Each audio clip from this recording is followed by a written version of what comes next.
নমস্কাৰ এই মুহূৰ্তত আপোনালোকে চাইছে সাহিত্য টেকনলজি ইউটিউব চেনেল এই চেনেল ৰাজ্যৰ খবৰটোতে কেইবাটাও গুৰুত্বপূৰ্ণ খবৰ আপোনালোকলৈ আগবঢ়াইছে যিকেইটা খবৰ আপোনালোকে জনাটো অত্যন্ত দৰকাৰী আৰু এই খবৰকেইটা আপোনালোকে উপস্থাপন কৰাৰ আগতে আপোনালোকে যদি এই চেনেলটো নতুনকৈ আহিছে তেন্তে চেনেলটো প্লিজ ছাবস্ক্ৰাইব কৰি থব আৰু ভিডিঅ'টোত এটা লাইক কৰি উৎসাহিত কৰিব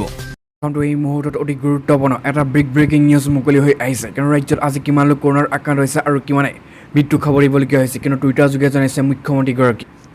আৰু তাৰ লগতে কৈছে যে সামগ্ৰিকভাৱে ৰাজ্যৰ কোভিড পৰিস্থিতি উন্নতিৰ লগে লগে ৰাজ্যত এতিয়া কোভিডৰ আক্ৰান্ত মৃত্যুৰ সংখ্যা হ্ৰাস পাই আহিছে সেইদৰে পজিটিভিটি হাৰো ইতিমধ্যে কমি আহিছে সমগ্ৰ ৰাজ্যতে আৰু ইয়াত কৈছে ৰাজ্যত আজি কোভিডৰ পজিটিভিটি হাৰ 2% ইতিমধ্যে কমলৈ আহিছে এইটো এটা বহুতে ভাল খবৰ কিয়নো আজিৰ দিনটোত ৰাজ্যখনত কোভিডৰ 37গৰাকী লোকে প্ৰাণ হেৰুৱাইছে আৰু সোমবাৰে 35গৰাকী লোকে ইতিমধ্যে মাৰাত্মক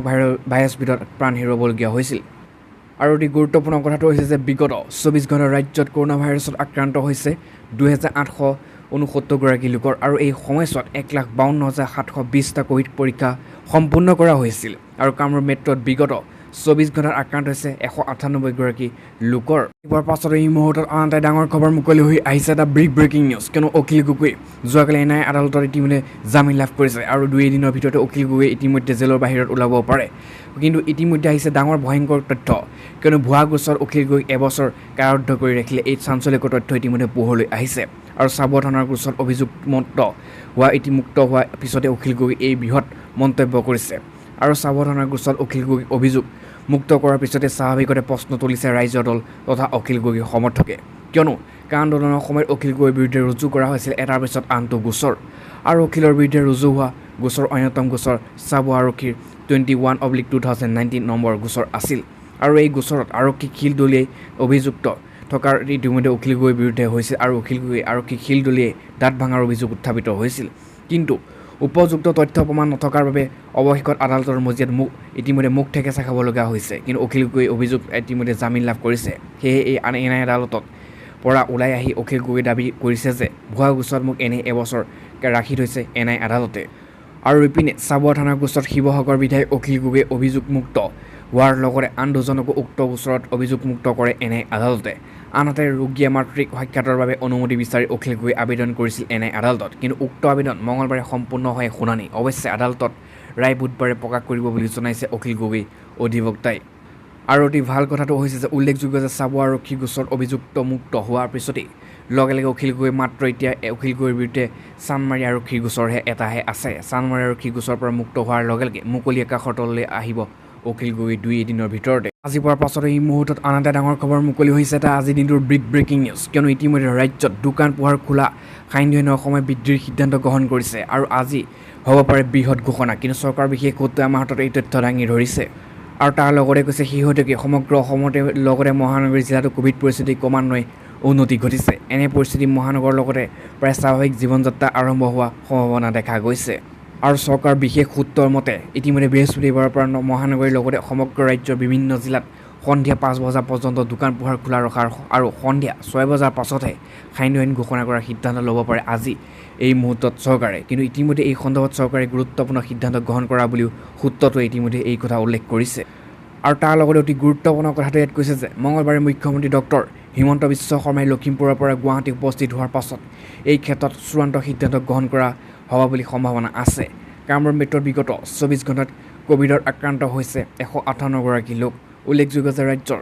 9খন জিলাক্ৰমে কাছাৰ তিনিচুকীয়া ডিব্ৰুগড় শোণিতপুৰ নগাঁও মৰিগাঁও যোৰহাট গোলাঘাট বিশ্বনাথ আৰু কোভিড পৰিস্থিতি আশানুৰূপভাৱে উন্নতি নোহোৱাৰ জিলাকেইখনেই হৈছে আৰু ৰেড ডিষ্ট্ৰিক্ট হিচাপে চিহ্নিত কৰা হৈছে এই জিলাকেইখনত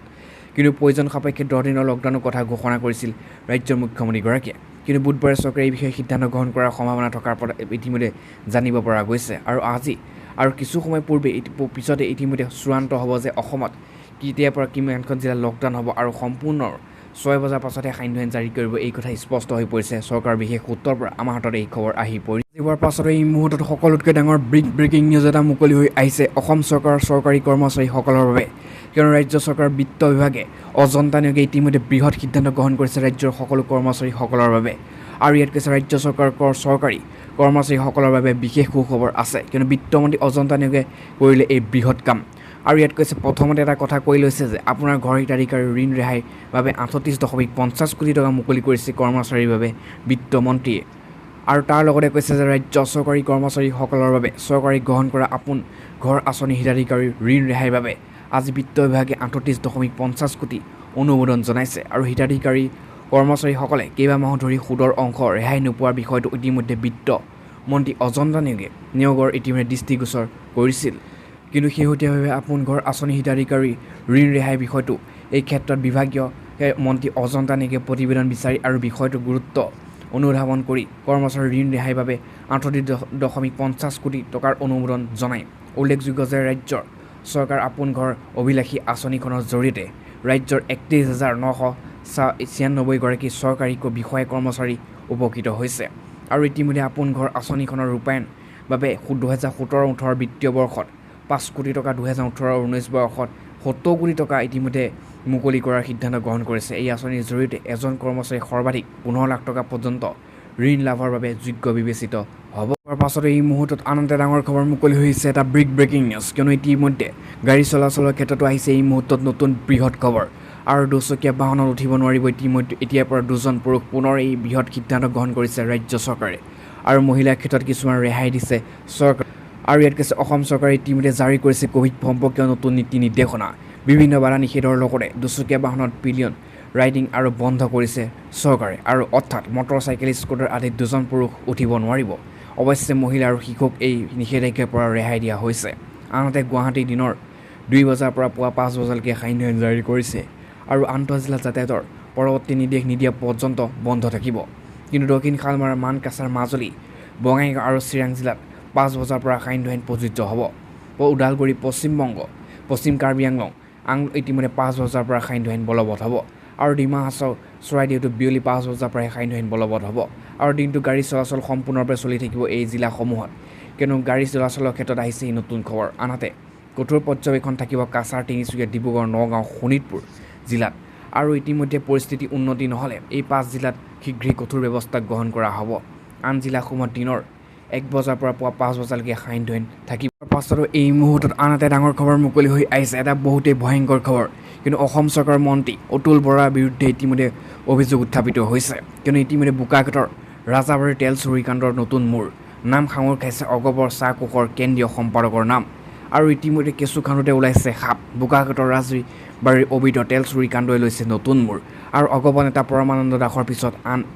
এজন অগপৰ প্ৰভাৱশালী নেতা মন্ত্ৰী অতুল বৰাৰ